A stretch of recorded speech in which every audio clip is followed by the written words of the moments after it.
ಅರ್ಧರಾತ್ರಿಯಲ್ಲಿ ಈ ದೇಶದ ಮೇಲೆ ಅಂದಿನ ಪ್ರಧಾನಮಂತ್ರಿಯಾಗಿದ್ದ ಶ್ರೀಮತಿ ಇಂದಿರಾ ಗಾಂಧಿಯವರು ಆಂತರಿಕ ತುರ್ತು ಪರಿಸ್ಥಿತಿಯನ್ನು ಹೇರಿದರು. ಅಂಥ ಆಂತರಿಕ ತುರ್ತು ಪರಿಸ್ಥಿತಿ ಏನಿತ್ತು ದೇಶಕ್ಕೆ? ತುರ್ತು ಪರಿಸ್ಥಿತಿ ಇದ್ದಿದ್ದು ಇಂದಿರಾ ಗಾಂಧಿಗೆ ವಿನಃ ದೇಶಕ್ಕಲ್ಲ. ಜೂನ್ 12 ಅಲಹಾಬಾದಿನ ಹೈಕೋರ್ಟ್ನ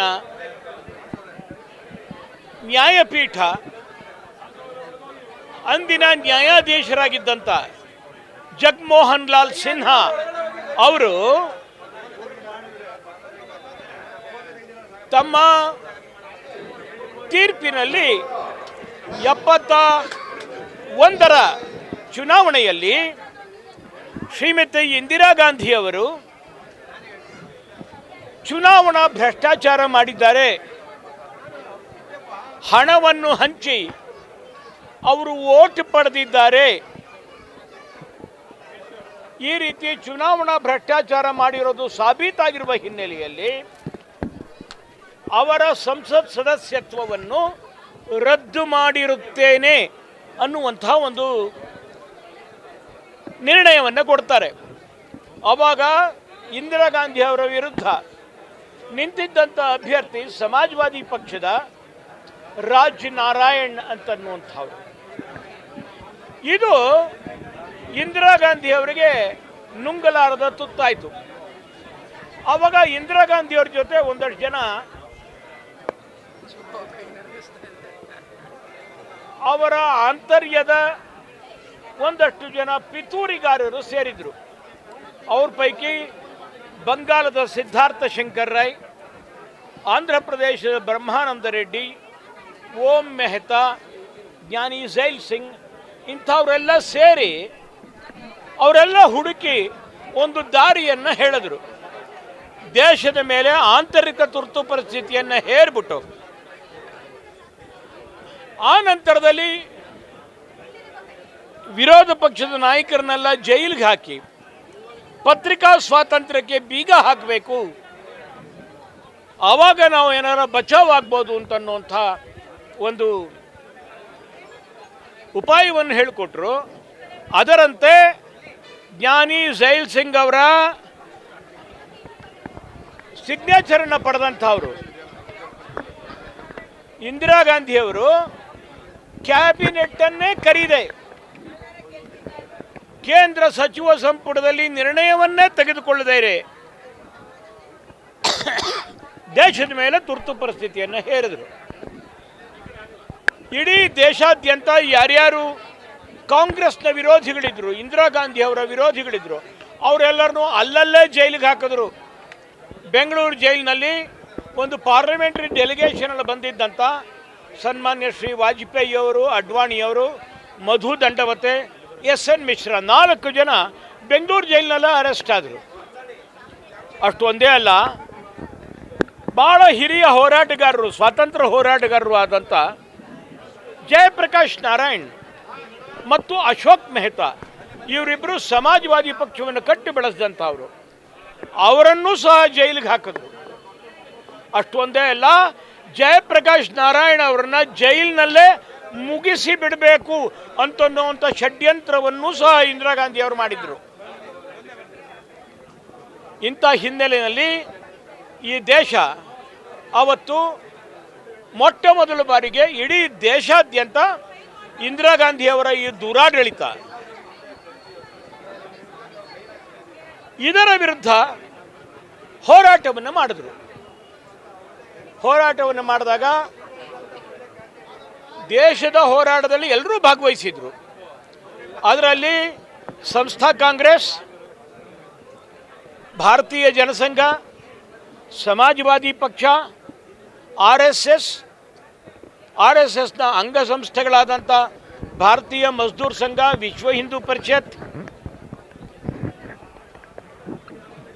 ಅಷ್ಟೊಂದೇ ಅಲ್ಲ, ಇದ್ರ ಜೊತೆಗೆ ಒಂದು ಮುಸ್ಲಿಂ ಸಂಘಟನೆಯನ್ನು ಸಹ ಅವರು ಬ್ಯಾನ್ ಮಾಡಿದರು ಇಂದಿರಾ ಗಾಂಧಿ ಅವರು. ಜಮಾತೆ ಇಸ್ಲಾಮಿ ಹಿಂದ್ ಅಂತನ್ನುವಂಥ ಒಂದು ಸಂಸ್ಥೆಯನ್ನು ಅವರು ಬ್ಯಾನ್ ಮಾಡಿದ್ರು. ಅವರು ಎಲ್ಲ ಜೈಲಿಗೆ ಬಂದಿದ್ದೇನೆ ನಾವು ಕಂಡಿದ್ದೇವೆ. ಪತ್ರಿಕಾ ಸ್ವಾತಂತ್ರ್ಯ ಸಂಪೂರ್ಣ ಮುಟ್ಟುಗೋಲು ಹಾಕ್ಕೊಂತು. ಅವಾಗ ಸುಪ್ರೀಂ ಕೋರ್ಟ್ನಲ್ಲಿ ಕೇಸ್ ಹಾಕಿದಾಗ ಅಡ್ವೊಕೇಟ್ ಜನರಲ್ ಆಗಿದ್ದಂಥ ನಿರೇನ್ ಡೇ ಅಂತನ್ನುವಂಥವರು ಒಂದು ವಾದವನ್ನು ಮಾಡ್ತಾರೆ. ತುರ್ತು ಪರಿಸ್ಥಿತಿಯ ಸಮಯದಲ್ಲಿ ಯಾರಿಗೂ ಯಾವುದೇ ವೈಯಕ್ತಿಕವಾದಂಥ ಸ್ವಾತಂತ್ರ್ಯಗಳಿಲ್ಲ, ಯಾರನ್ನಾದರೂ ಕೊಂದರೂ ಸಹ ಸರ್ಕಾರ ಅದನ್ನು ನ್ಯಾಯಾಲಯಗಳು ಪ್ರಶ್ನೆ ಮಾಡೋ ಹಾಗಿಲ್ಲ ಅನ್ನುವಂಥ ಒಂದು ವಾದವನ್ನು ಮಂಡಿಸ್ತಾರೆ.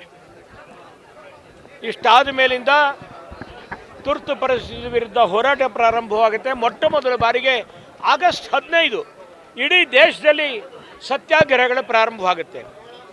ಆ ಆಗಸ್ಟ್ 15 ನಾವು ಮೈಸೂರಿನಲ್ಲಿ ಜ್ಞಾಪಿಸ್ಕೋಬೇಕು. ಅಡ್ವೊಕೇಟ್ ಆಗಿದ್ದಂಥ ಎಚ್ ಗಂಗಾಧರನ್ ಅವರು 2 ಬಾರಿ KR ಕ್ಷೇತ್ರದಿಂದ MLAನೂ ಆಗಿದ್ದರು. ಅವರು ಮತ್ತು ಪುಟ್ಟೇಗೌಡ ಅಂತ ಹೇಳಿ ಒಬ್ಬರು ಅಂದಿನ ಜನಸಂಘದ ಅಧ್ಯಕ್ಷರಾಗಿದ್ದರು. ಇವರೆಲ್ಲರೂ ಸಹ ಅರೆಸ್ಟ್ ಆದರು, ಮೈಸೂರು ಸೆಂಟ್ರಲ್ ಜೈಲಿಗೆ ಹೋದರು. ಅದಾದ ಮೇಲಿಂದ ಸಮಯ ತೆಗೆದುಕೊಂಡು ಇಡೀ ದೇಶಾದ್ಯಂತ ನವೆಂಬರ್ 14 ಜವಾಹರಲಾಲ್ ನೆಹರು ಅವರ ಜನ್ಮದಿನದಿಂದ ಹಿಡಿದು ಜನವರಿ 26ರವರೆಗೆ 2 ತಿಂಗಳುಗಳ ಕಾಲ ದೇಶಾದ್ಯಂತ ಜೈಲು ಭರೋ ಚಳುವಳಿಯನ್ನು ಮಾಡಿದ್ರು. ಆವಾಗ ಈ ಚಳುವಳಿಯ ಸಮಯದಲ್ಲಿ ತುಂಬ ಜನ ಮೈಸೂರಿನಲ್ಲಿ ಜೈಲಿಗೆ ಹೋದರು. ಜೈಲಿಗೆ ಹೋದಂಥವ್ರ ಪೈಕಿ ಪ್ರಮುಖರು ಅವತ್ತ ಜೈಲಿಗೆ ಹೋದಂಥವರು ನಮ್ಮ ಹಿರಿಯರು ತೋಂಟದಾರ್ಯ, ಆಮೇಲಿಂದ ಅನಂತ್ ಶೆಟ್ರು ಅಂತ ಒಬ್ಬರಿದ್ದರು, ಮಹದೇವ್ ಶೆಟ್ರು ಅಂತ ಇದ್ದರು. ಎಲ್ಲದಕ್ಕಿಂತ ಹೆಚ್ಚಾಗಿ ಅವತ್ತಿನ ಜನಸಂಘದ ಮೈಸೂರು ನಗರದ ಅಧ್ಯಕ್ಷರಾಗಿದ್ದಂಥ ಭಾವ್ಸಾರ್ ವಿಶ್ವನಾಥ್ ರಾವ್, ಅವರ ಅಣ್ಣ ಶಂಕರ್ ರಾವ್, ಅವರ ತಮ್ಮ ಪ್ರಹ್ಲಾದ್ ರಾವ್, ಈ ರೀತಿ 3 ಜನ ಅಣ್ಣ ತಮ್ಮಂದರು ಒಂದೇ ಮನೆಯಿಂದ ಬಂದರು. ಈಗ ಬಿಜೆಪಿಯಲ್ಲೂ ಸಹ ಅಂಥದ್ದೇ ತುರ್ತು ಪರಿಸ್ಥಿತಿ ವಾತಾವರಣ ನಿರ್ಮಾಣ ಆಗಿದೆಯಾ ಅಂತ, ಯಾಕಂದ್ರೆ ಎಲ್ರಿಗೂ ನೆನೆ ಸಭೆ ಆಗಿದೆ, RSS ಅವರು ಡೈರೆಕ್ಷನ್ ಕೊಡುವಂತ ಹಂತಕ್ಕೆ ಹೋಗಿದೆಯಾ ಅಂತ. ಅಲ್ಲ, ನಿಮಗೆ ತುರ್ತು ಪರಿಸ್ಥಿತಿ ಅಂದರೆ ಏನು ಅನ್ನೋದ್ರ ಬಗ್ಗೆ ನಾನು ಇಷ್ಟೆಲ್ಲ ಹೇಳಿದ ಮೇಲಿಂದಾನು ಆಂತರಿಕ ತುರ್ತು ಪರಿಸ್ಥಿತಿ, ವಾಕ್ ಸ್ವಾತಂತ್ರ್ಯ ಯಾವತ್ತೂ ಭಾರತೀಯ ಜನತಾ ಪಾರ್ಟಿನಲ್ಲಿದೆ. ಆದರೆ ವಾಕ್ ಸ್ವಾತಂತ್ರ್ಯ ಅಂತಂತಂದರೆ ಪಕ್ಷವನ್ನು, ಪಕ್ಷದ ಸಿದ್ಧಾಂತವನ್ನು, ಪಕ್ಷದ ನಾಯಕರನ್ನ ರಸ್ತೆನಲ್ಲಿ ಬೈಕೊಂಡು ಅಡ್ಡಾಡೋದು ವಾಕ್ ಸ್ವಾತಂತ್ರ್ಯ ಅಲ್ಲ.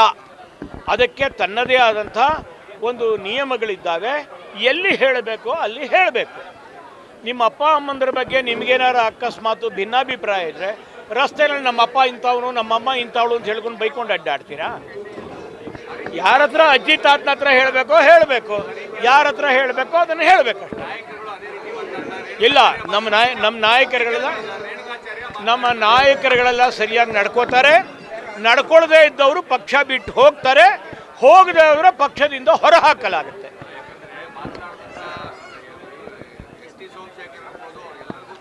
ಎಲ್ಲ ಹಾಕಿದ್ವಿ, ಹೊರ ಹಾಕಿದ್ವಿ. ಇಲ್ಲ, ನಾನು ಹೇಳೋದ್ನೆಲ್ಲ ಯಾರ್ಯಾರು ಪಕ್ಷ ವಿರೋಧಿ ಚಟುವಟಿಕೆಯನ್ನು ಮಾಡ್ತಾರೆ ಅವ್ರು ಯಾರ ಬಗ್ಗೆನೂ ಯಾವುದೇ ಮುಲಾಜಿಲ್ಲದೆ ಪಕ್ಷ ಕ್ರಮ ತೆಗೆದುಕೊಳ್ಳುತ್ತೆ. ಸ್ವಲ್ಪ ಹಿಂದೆ ಮುಂದೆ ಆಗ್ಬೋದು, ಯೋಚನೆ ಮಾಡಿ ಕ್ರಮ ತಗೋತಾರೆ. ಎಲ್ಲರ ಮೇಲೂ ಕ್ರಮ ನಿಶ್ಚಿತ. ಯಾರ ಒಬ್ಬರ ಆಧಾರದ ಮೇಲೆ ನಾವು ಪಕ್ಷವನ್ನು ಕಟ್ಟಿಲ್ಲ. ಪಕ್ಷವನ್ನು ಕಟ್ಟಿರೋದು ತತ್ವ ಸಿದ್ಧಾಂತದ ಆಧಾರದ ಮೇಲೆ.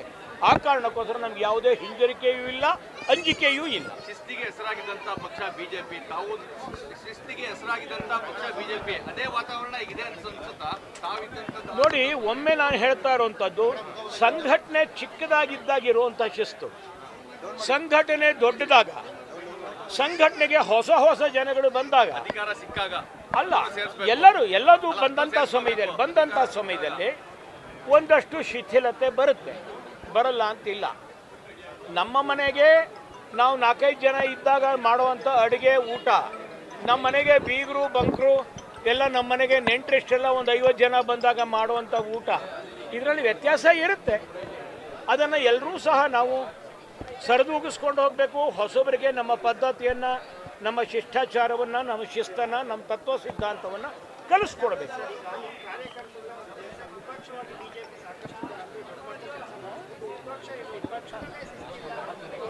ನಾನು ಹೇಳ್ತಾ ಇರೋದು ಚಿಕ್ಕ ಪುಟ್ಟ ಸಂಗತಿಗಳು ನಡೀತಾ ಇದ್ದಾವೆ, ಅದನ್ನ ಅತಿ ಶೀಘ್ರದಲ್ಲೇ ಮಟ್ಟ ಹಾಕಲಾಗುವುದು. ಸರ್, ಇನ್ನು ತುರ್ತು ಪರಿಸ್ಥಿತಿ ವಿಚಾರಕ್ಕೆ ದೇಶದಲ್ಲಿ ಈಗ ಅಘೋಷಿತ ತುರ್ತು ಪರಿಸ್ಥಿತಿ ಇದೆ ಅಂತ ಕಾಂಗ್ರೆಸ್ ಪಕ್ಷದ ನಾಯಕರು ಆರೋಪ ಮಾಡ್ತಾರೆ. ಅಲ್ಲ ಪಾಪ, ಕಾಂಗ್ರೆಸ್ನವ್ರಿಗೆ ಏನು ಯಾವುದು ತುರ್ತು ಪರಿಸ್ಥಿತಿ ಅನ್ನೋದೇ ಗೊತ್ತಿಲ್ಲ. ಇಂದಿರಾ ಗಾಂಧಿಯವರು ಒಮ್ಮೆ ಮಾತ್ರ ಈ ದೇಶದ ಮೇಲೆ ತುರ್ತು ಪರಿಸ್ಥಿತಿ ಹೇರಿದ್ದಕ್ಕೆ ಕ್ಷಮೆ ಕೇಳಿದ್ದಾರೆ. ಆ ನಂತರದಲ್ಲಿ ಈಗಲೂ ಕಾಂಗ್ರೆಸ್ನವರು ತುರ್ತು ಪರಿಸ್ಥಿತಿ ಹೇಳಿದ್ದೇ ನಿಜ, ತುರ್ತು ಪರಿಸ್ಥಿತಿ ಹೇರಿದ್ದೇ ನಿಜ, ಅದೇ ವಾಸ್ತವ ಅಂತ ಹೇಳ್ಕೊಂಡು ಅಡ್ಡಾಡುವಂಥ ಸಮಯದಲ್ಲಿ ಇವ್ರಿಗೆ ಪ್ರಜಾಪ್ರಭುತ್ವದ ಬಗ್ಗೆ ಏನು ಬೆಲೆ ಇದೆ, ಇವ್ರಿಗೆ ಸಂವಿಧಾನದ ಬಗ್ಗೆ ಏನು ಬೆಲೆ ಇದೆ, ಇವ್ರಿಗೆ ಪತ್ರಿಕಾ ಸ್ವಾತಂತ್ರ್ಯದ ಬಗ್ಗೆ ಏನು ಬೆಲೆ ಇದೆ, ಇವ್ರಿಗೆ ನ್ಯಾಯಾಲಯಗಳ ಬಗ್ಗೆ ಏನು ಬೆಲೆ ಇದೆ? ಮೋದಿಯವರ ಆಡಳಿತದಲ್ಲಿ ಅಘೋಷಿತ ತುರ್ತು ಪರಿಸ್ಥಿತಿ ಅಲ್ಲ, ಅವ್ರಿಗೆ ಬಂದಿರೋದು ಏನು ಸಂಕಟ ಅಂತಂದ್ರೆ, ಮೋದಿಯವರ ಆಡಳಿತದಲ್ಲಿ ಅವ್ರು ಯಾವ ಚುನಾವಣೆಯನ್ನು ಗೆಲ್ಲಕ್ಕಾಗ್ತಾ ಇಲ್ಲ. ಅದಕ್ಕೋಸ್ಕರ ನ್ಯಾಯಾಲಯನ ಬೈಯು, ಅದಕ್ಕೋಸ್ಕರ ಚುನಾವಣಾ ಆಯೋಗವನ್ನು ಬೈಯಿ, ಅದಕ್ಕೋಸ್ಕರ ಮೋದಿಯವ್ರನ್ನ ಬೈಯಿ, ಅದಕ್ಕೋಸ್ಕರ ಎಲ್ಲರನ್ನೂ ಬಹಳ ದೊಡ್ಡದಾಗಿ ನಿಮ್ಮಂಥವ್ರ ಪತ್ರಕರ್ತರನ್ನ ಬೈಯಿ. ಸರ್, ಈಗ ನವೆಂಬರ್ಗೆ ಸಿಎಂ ಬದಲಾವಣೆ ಆಗ್ತದೆ, ನಿಮ್ಮ ನಾಯಕರು ಹೇಳ್ತಾರೆ, ತಮಗೂ ಅದ್ರ ಬಗ್ಗೆ ಮಾಹಿತಿ ಇದೆ. ಯಾಕಂದ್ರೆ ನಾವು ಮೈಸೂರಿನವರು ಸಿದ್ದರಾಮಯ್ಯನ ಹತ್ರದಿಂದ ನೋಡಿರೋರು, ನಮಗೂ ಮಾಹಿತಿ ಇದೆ ಅಂತ. ನವೆಂಬರ್ ಅಲ್ಲಿ ಏನು ಮುಖ್ಯಮಂತ್ರಿ ಬದಲಾಗ್ತಾರೆ ಅಂತ ಕೆಲವರು ಹೇಳ್ತಿದ್ದಾರೆ. ನೋಡಿ, ಮುಖ್ಯಮಂತ್ರಿಗಳನ್ನ ಇಟ್ಕೊಳ್ಳೋದು ಬಿಡೋದು ಆ ಪಕ್ಷಕ್ಕೆ, ಆ ಪಕ್ಷದ ಶಾಸಕರಿಗೆ ಸೇರಿದಂಥ ಸಂಗತಿ. ಅವ್ರು ಮಾಡೋ ದುರಾಡಳಿತದ ವಿರುದ್ಧ ಹೋರಾಟ ಮಾಡೋದು, ಅವ್ರನ್ನ ಎಚ್ಚರಿಸೋದು, ಜನರನ್ನು ನಾವು ಎಚ್ಚರಿಕೆ ಮಾಡಿಕೊಡುವಂಥದ್ದು, ಜನರನ್ನು ಸಂಘಟನೆ ಮಾಡೋದು, ಅದು ವಿರೋಧ ಪಕ್ಷದ ಕೆಲಸ. ಸಿದ್ದರಾಮಯ್ಯನವ್ರನ್ನ ಕೆಳಗಡೆ ಇಳಿಸೋದು BJPಯ ಅಜೆಂಡಾನೂ ಅಲ್ಲ, BJP ಅದಕ್ಕೆ ಝಂಡಾನೂ ಕೊಡೋದು. ನಿಮ್ಮ ಪಕ್ಷದ ಕೆಲವರೇ ಹೇಳ್ತಾ ಇರುವಂತದ್ದು ನವೆಂಬರ್ಗೆ ಬದಲಾಗ ಅವ್ರು ಏನು ಬೇಕಾದ್ರೆ ಹೇಳಲಿ, ನನಗೆ ಗೊತ್ತಿಲ್ಲ. ಆದರೆ ವಿರೋಧ ಪಕ್ಷದವ್ರಿಗೂ ಸಿದ್ದರಾಮಯ್ಯನವ್ರ ಕುರ್ಚಿಗೂ ಯಾವುದೇ ಸಂಬಂಧ ಇಲ್ಲ. ಆದರೆ ಸಿದ್ದರಾಮಯ್ಯನವರ ದುರಾಡಳಿತಕ್ಕೆ BJPಗೆ ಸಂಬಂಧ ಇದೆ. ನಾವು ಅದ್ರ ವಿರುದ್ಧ ಹೋರಾಟ ಮಾಡ್ತೀವಿ. ಸರ್, ನೀವು ಒಬ್ಬರು ಹಿರಿಯ ರಾಜಕಾರಣಿ, ರಾಜಕೀಯವಾಗಿ ಯಾಕೆ ಸಕ್ರಿಯವಾಗಿಲ್ಲ ತಾವು? ನನ್ನದೇ ಆದಂಥ ವೈಯಕ್ತಿಕವಾದಂಥ ಕೆಲವು ಸಂಗತಿಗಳಿದ್ದಾವೆ, ಈ ನಡುವೆ ಆಗ್ತಾ ಇಲ್ಲ.